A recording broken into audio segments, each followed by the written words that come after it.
Hey guys, and welcome to yet another video, and probably the last one before the 3.21 Crucible patch hits later tonight. And before we start playing the league, probably tomorrow, because I think the patch servers might be a bit busy tonight. Before we start playing, I thought I would make a video about the updated Atlas tree progression, because actually GGG changed quite a lot of things about the Ruthless game mode pretty much last minute, so I just made another video about these patch notes and updates, which you can find in the video description down below and also in the upper right side corner. So you can check out that video if you haven't seen it yet, because in the context of these changes, we might change the way that we progress through the Atlas tree in Ruthless Solo Self-Found in Crucible. So this is going to be my very personal take. Obviously this is highly subjective, so you might prefer a completely different tree. This will just be my take and my personal preferences, and basically the take that I think might work in the context of these changes, because one of the most substantial things that GGG has changed is the map sustain, and this was the largest point of critique about the 3.20 Sanctum Solo Self-Found Ruthless League that we heard on Reddit and other pages and from content creators, that map sustain is really difficult. And GGG basically heard that, and they increased the basic map drop rate or drop chance within maps in general. So you might not be dependent so much on nodes like Shaping the Skies, Shaping the Valleys, and Shaping the Seas in order to sustain high-level maps. It might be a bit easier, which in return will make Ruthless more enjoyable for a broader audience of Path of Exile, I guess. Because before that, you had basically no alternative. In order to sustain maps, you had to make your content pretty nasty and difficult, and you had to use a lot of points to sustain maps. That was one of the sole purposes of the Atlas tree, and I hope that the buffs to map drops will be enough to basically get a bit more freedom and enjoy the league mechanics and spec into them that you actually want to play. So for example, if you're a big fan of Blight or Heist like myself, you will be able to spec into these league mechanics hopefully way more than you were able in the last patch, which is a great thing in my opinion. Okay, so let's just jump into it. I will still choose these nodes as the first starter nodes here, because I am still a big fan of Alva, even though she took a little bit of a nerf hit, so she won't be as important for map progression or as beneficial for map sustain as in the past patch. But as I said, this might not be necessary anymore, because we will be finding maps more reliably. I will also spec into Nico, so the random encounters will be either hopefully Alva or Nico here. Put some emphasis on there, and from here on I will progress further and definitely take those solidarity nodes over here first. Because GGG made a change to Kirak, it will be less likely to find unique maps within the Kirak rerolls or within the Kirak missions themselves, which makes this node in return way more valuable, because this gives you the chance, or like a deterministic way to farm for unique map completions within the Kirak missions. And if you take this right away, you might have a lot of singular scouting reports as you progress through your Atlas, and you won't have as much problems completing unique maps at the end of the Atlas. So I would take this node right away. Also, rerolling Kirak is a nice way to sustain maps and to get some new missions and map sustain basically. So that is just very welcome. And then from here on you can have, or I at least have the choice of going Shaping the Skies still. So I don't think it's really necessary with the changes that we have. These nodes are a bit less efficient. You only get 8 chance for the map to be 1 tier higher instead of like 10% chance as we had in the past patch. So I think you can basically skip this and focus a bit more on the league mechanics that you want to play. So the first thing again that I will do, I will choose Nico missions here because I will do a lot of early game delving, shallow delving, what someone on Reddit called it. If you don't know what it is, I made a video about it, about shallow delving as well. It's basically a farming method in Solo Self and Ruthless that can be, in my opinion, quite beneficial because you find a lot of support gems, a lot of crafting currency, a lot of fossils, which is a great alternative to the very scarce Alk orbs that you do not really find in Ruthless that many, but are still mandatory for crafting your maps and crafting some early game gear.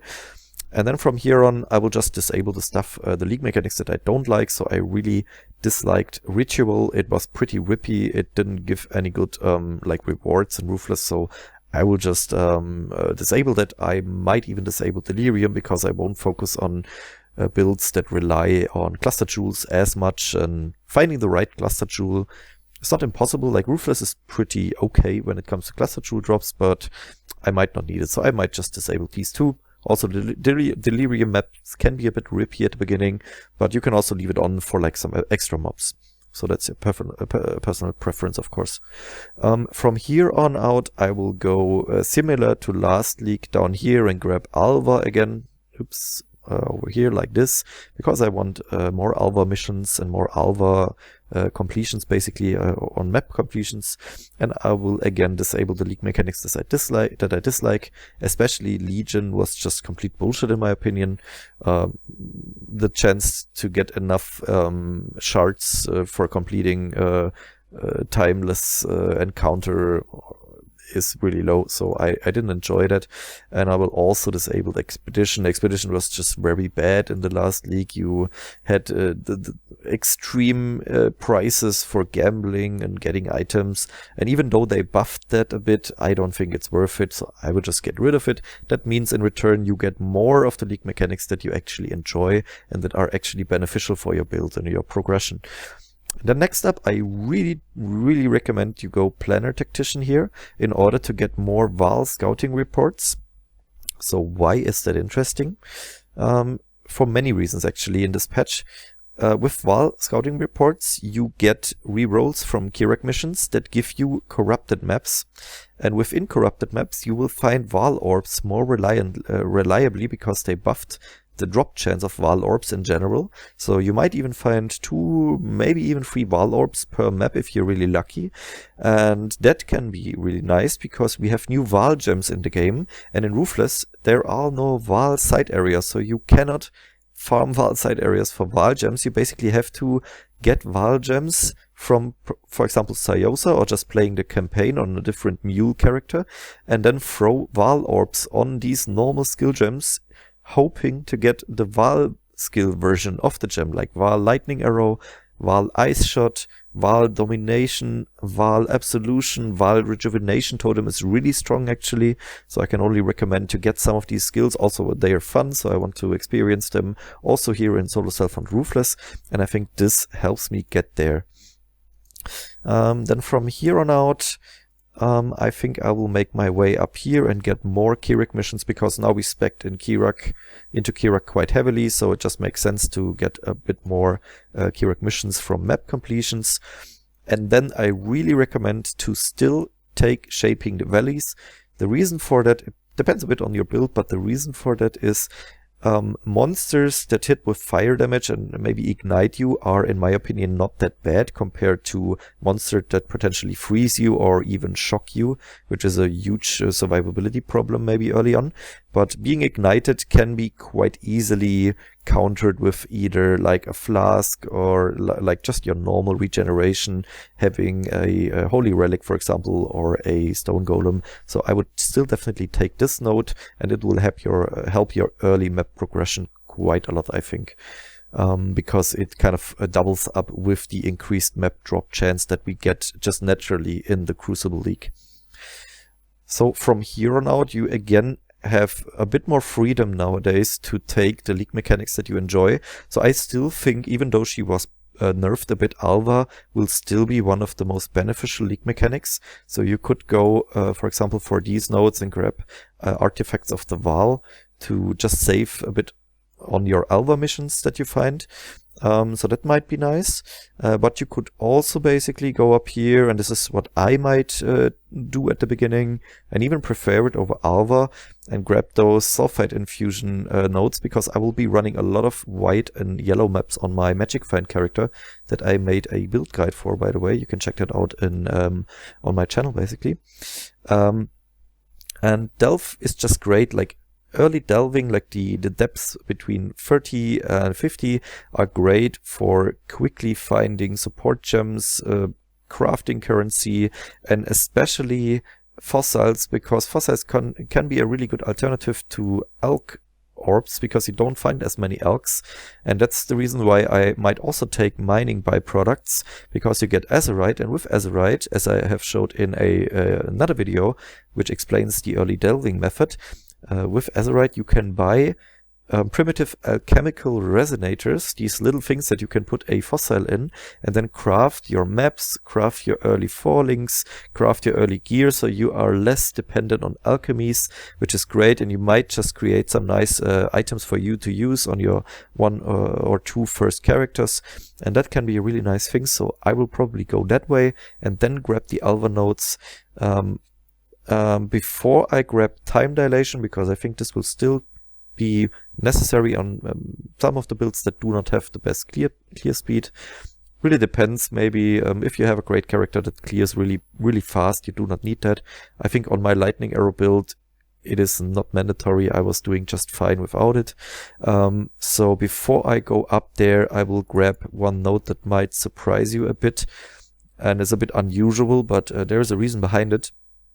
I will grab for Love of the Queen, which makes that 5% of the items that you drop in corrupted maps will be corrupted.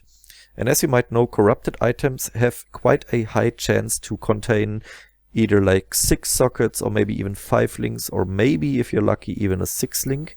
So obviously the chance that you might be able to use those items yourself are not that high, because they might just have weird colorings or just like bad mods in general.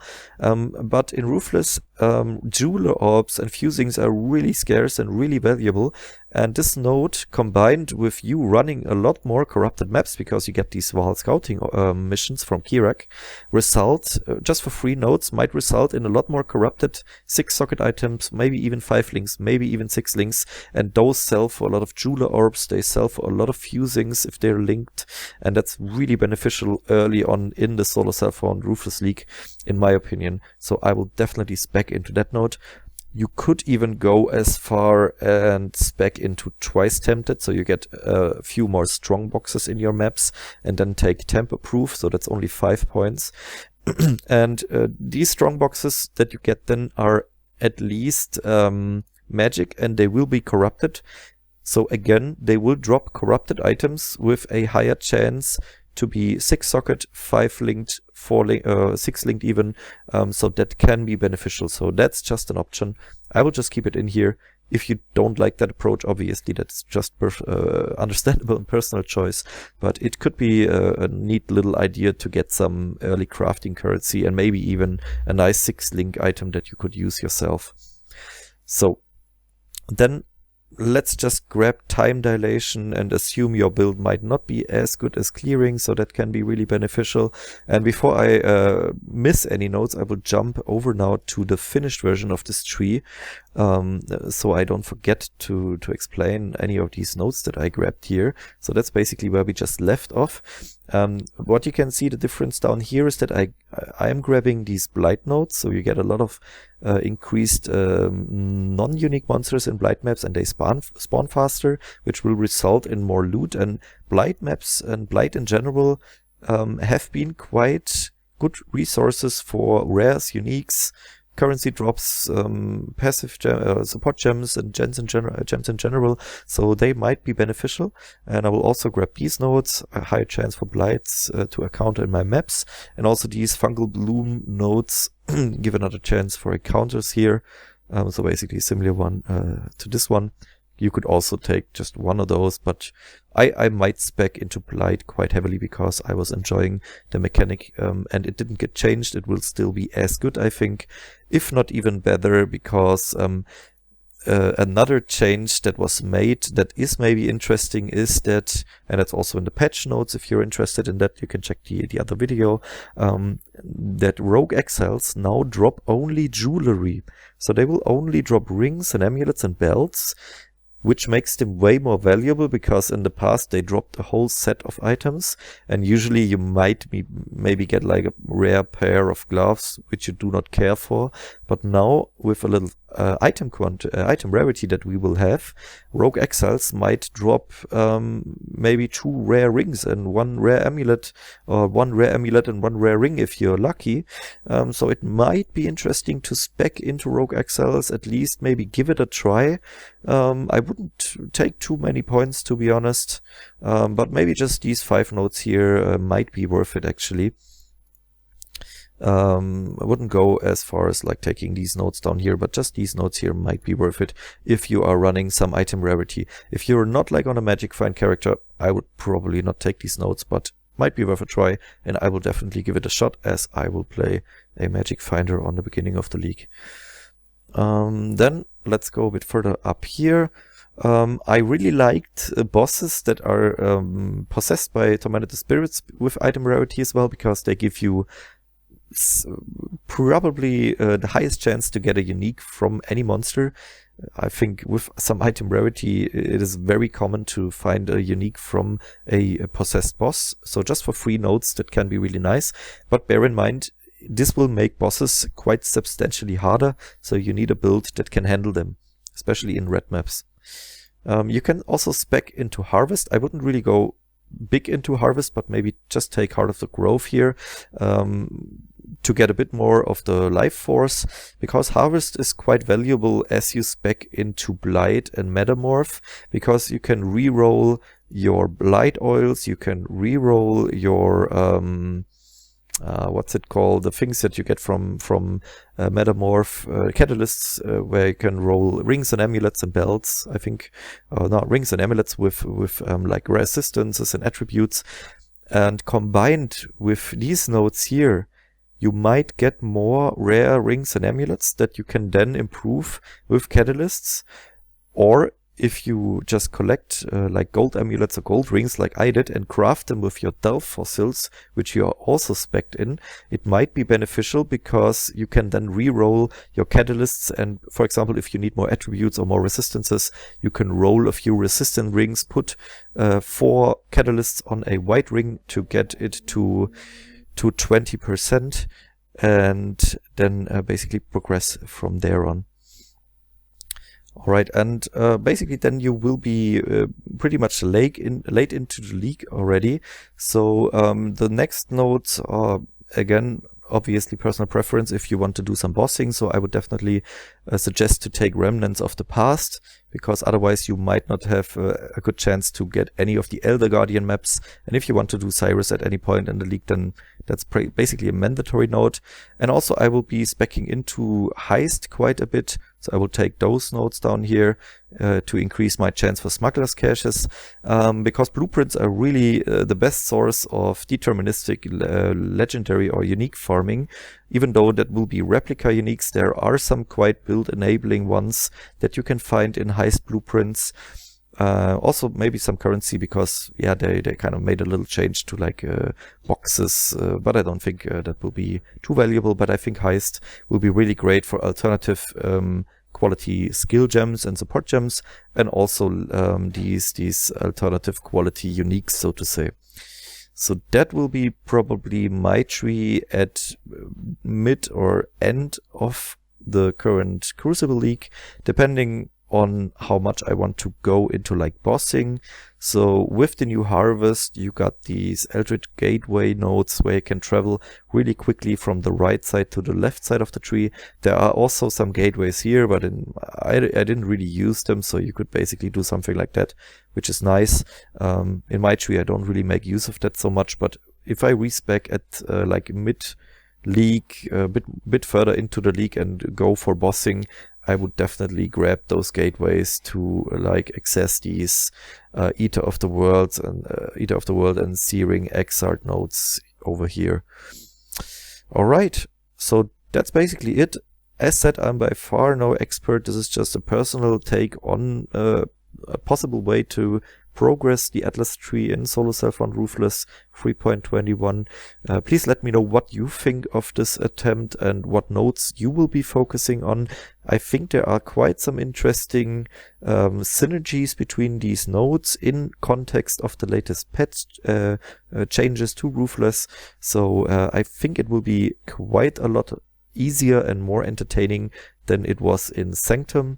And hopefully it will reach a broader audience, because map sustain won't be holding us back as much as it did last league. So yeah, I'm really looking forward to tomorrow and jumping into the new league. I might even do a little live stream here if my laptop allows it, because I'm on a laptop here at the moment. But yeah, so I wish you a good league start. Enjoy progressing, and hopefully you find some nice stuff at the beginning of the league. All right, take care and see you in the next one.